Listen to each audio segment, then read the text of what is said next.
बचपन से मेरे मन में भी ये सवाल था कि आखिर कैसे पृथ्वी को समुद्र में छिपाया जा सकता है, जबकि समुद्र पृथ्वी पर ही है। सभी सोचते हैं कि यह कहानी अच्छी तो है, लेकिन जो समुद्र धरती पर ही है, उसी में पृथ्वी को कैसे छुपाया जा सकता है।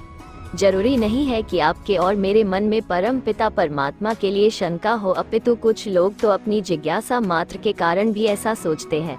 यदि ऐसा है तो इस वीडियो को अवश्य देखें। नमस्कार दोस्तों, आपका एक बार फिर स्वागत है एक नई वीडियो में। क्या आपने भगवान विष्णु जी के वराह अवतार की कहानी सुनी है? रोमांच और भक्तिपूर्ण इस कथा में जितना धर्म का मर्म है, उतना ही जिज्ञासा है कि पृथ्वी को समुद्र के अंदर कैसे छुपाया गया। जय और विजय।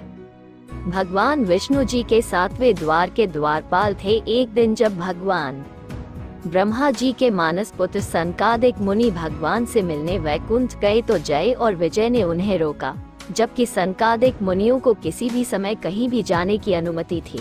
उन्हें रोकना गलत था, लेकिन जय और विजय को इस बात का भान न रहा और सनकादिक मुनियों के समझाने पर भी उन्होंने मुनियों को प्रवेश से वर्जित किया। फलस्वरूप सनकादिक मुनियों ने जय विजय को असुर हो जाने का शाप दिया कि वे धरती पर जाकर असुर या रूप धारण करेंगे।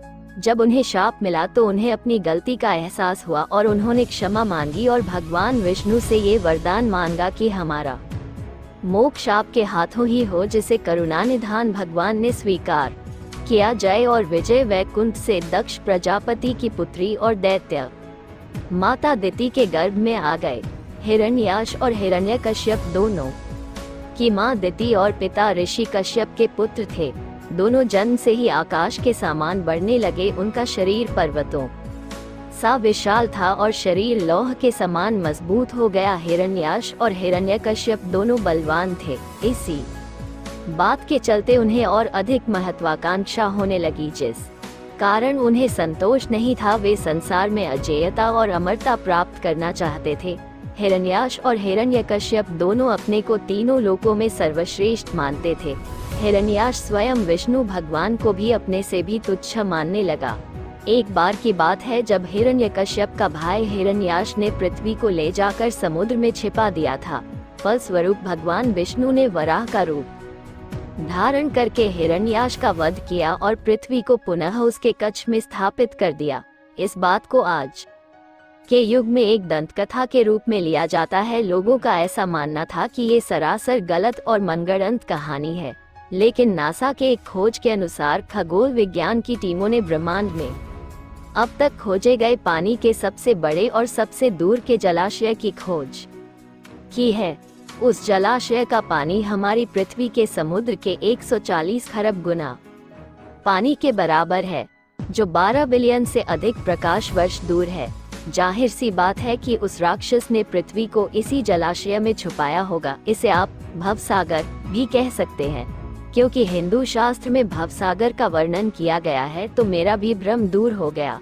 और अंत में मैं सिर्फ इतना ही कहना चाहूंगी कि जो इस ब्रह्मांड का रचयिता है, जिसके मर्जी से ब्रह्मांड चलता है, उसकी शक्तियों की थाह लगाना एक तुच्छ मानव के वश की बात नहीं है। मानव तो अपनी आंखों से उनके विराट स्वरूप को भी नहीं देख सकता।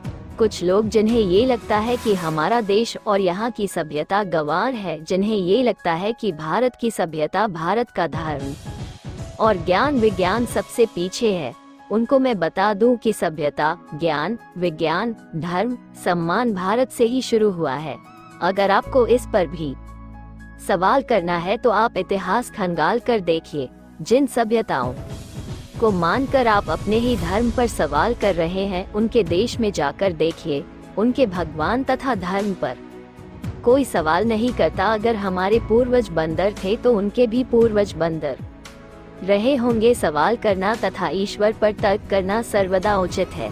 जब इंग्लैंड में पहला स्कूल खुला था, तब भारत में लाखों गुरुकुल थे और लाखों साल पहले 4 वेद और 18 पुराण लिखे जा चुके थे।